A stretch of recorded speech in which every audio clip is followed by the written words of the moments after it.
कश्मीर के पहलगाम में हुए वीभत्स आतंकी हमले के विरोध में पूरे देश में उबाल है। हमले में 27 निर्दोष पर्यटकों की हत्या के बाद गुस्साए लोगों ने मुख्य चौक पर एकजुट होकर पाकिस्तान और आतंकवाद का पुतला फूंका।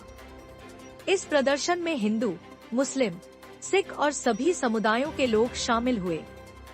गुस्साए प्रदर्शनकारियों ने पाकिस्तान मुर्दाबाद और आतंकवाद मुर्दाबाद जैसे नारे लगाए और सरकार से मांग की कि आतंकियों के खिलाफ सख्त कार्रवाई की जाए।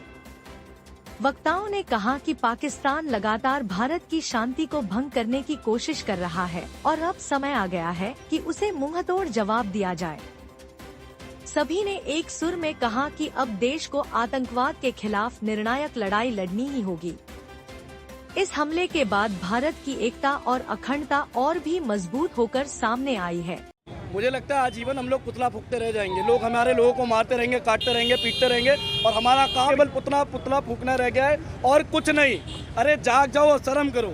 रही बात अगर मन में चल रहा हुआ कि मैं क्या कर रहा हूँ, तो मैं बता रहा हूँ कि मैं फिर भी लड़ने का काम कर रहा हूँ, लोगों को एकजुट करने का काम कर रहा हूँ, सनातनियों को एक साथ लाने का काम कर रहा हूँ। डूब मरो, सड़क पे 4 लोग निकलने में तुम्हारी ऐसी तैसी हो जाती है। दुकानों में काम करना, ये करना, काम कश्मीर में भी कर रहे थे लोग। सरकार से क्या मांग करते हैं? सरकार से एक मांग करता हूँ, सर्जिकल स्ट्राइक नहीं चाहिए, साफ चाहिए पाकिस्तान। माम की यात्रा थी वो, जहाँ वो लोग घूमने गए थे, धार्मिक यात्रा में गए थे वो लोग, जहाँ तुम लोगों ने उनको गोली से मारा है, किसी और चीज़ से मारा।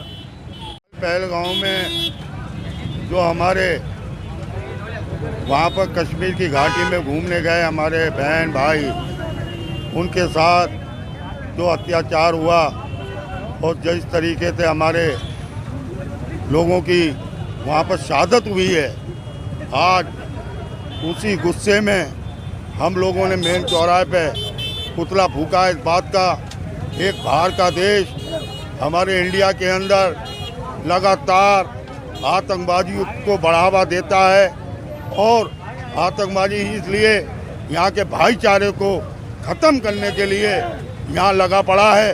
तो हमने आज पाकिस्तान का पुतला इसलिए फूंका है वो खबरदार हो जाए।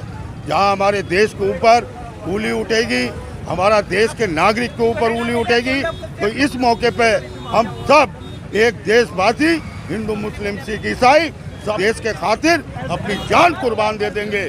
जहाँ ये नौबत आएगी, देश की सरकार हमसे कहेगी, तो सबसे पहले बॉर्डर के पास हसनैन मलिक अपनी बंदूक लेके खड़ा होगा देश की रखवाली के लिए। ऐसे मुंह तोड़ जवाब हम पाकिस्तान के अंदर यहाँ की सरकार से चाहते हैं। जिन लोगों ने ये जो हमला कराया है उनको मुंह तोड़ जवाब दिया जाए और उन लोगों को कठोर से कठोर सजा दी जाए, ये मैं सरकार से मांग करता हूँ।